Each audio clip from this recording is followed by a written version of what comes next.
Los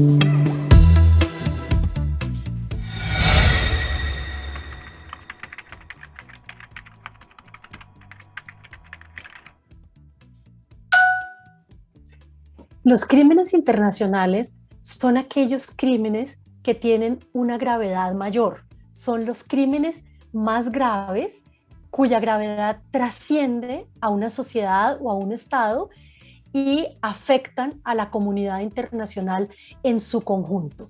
Pasan las fronteras estatales en cuanto a gravedad.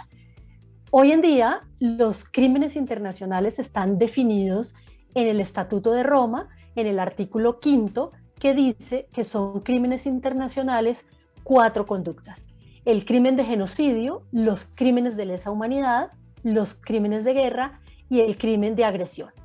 Estos 4 crímenes internacionales tienen unos elementos para su configuración, que son esencialmente de 2 tipos. Un elemento de conducta, donde se definen los comportamientos delictivos, y un elemento de intención o de intencionalidad que se requiere para responsabilizar a quienes cometan estas conductas en el ámbito del derecho penal internacional.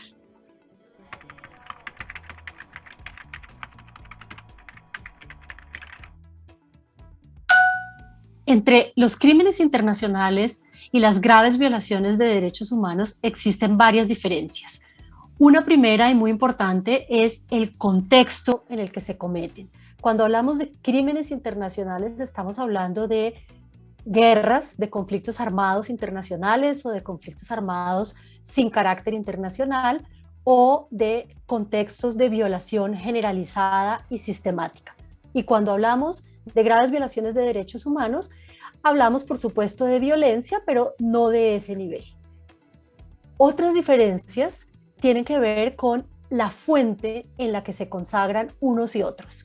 Los crímenes internacionales tienen como fuente el Estatuto de Roma de la Corte Penal Internacional, mientras que las graves violaciones de derechos humanos están consagradas, algunas, como la tortura y la desaparición forzada, en los tratados del mismo nombre, las convenciones internacionales contra la tortura y la desaparición forzada, y sobre todo han sido desarrollados por la jurisprudencia de los órganos internacionales.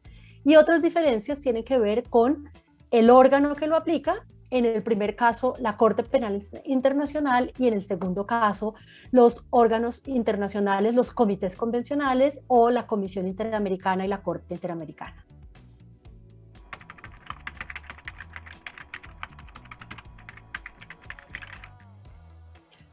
La importancia de distinguir conceptualmente las graves violaciones de derechos humanos de los crímenes internacionales radica en varios aspectos. Uno de ellos es las obligaciones que se derivan de uno y otro. Ambos exigen la tipificación de esas conductas en el derecho penal con sanciones adecuadas, diferentes en uno y otro caso. En el caso de las graves violaciones de derechos humanos, deben ser proporcionales a su gravedad, y en el caso de los crímenes internacionales deben ser también proporcionales a su gravedad, pero deben tratar de ser las sanciones más graves del ordenamiento jurídico interno, porque se trata de los crímenes más graves. Otra consecuencia de estos aspectos es que, si bien ambos se tienen que investigar, juzgar y castigar, aquí es importante el rol de los entes de investigación y juzgamiento, porque en ellos radica la aplicación del principio de subsidiariedad o de complementariedad. De manera que si una investigación de una grave violación de derechos humanos no se realiza con la debida diligencia, esto puede generar la responsabilidad del Estado.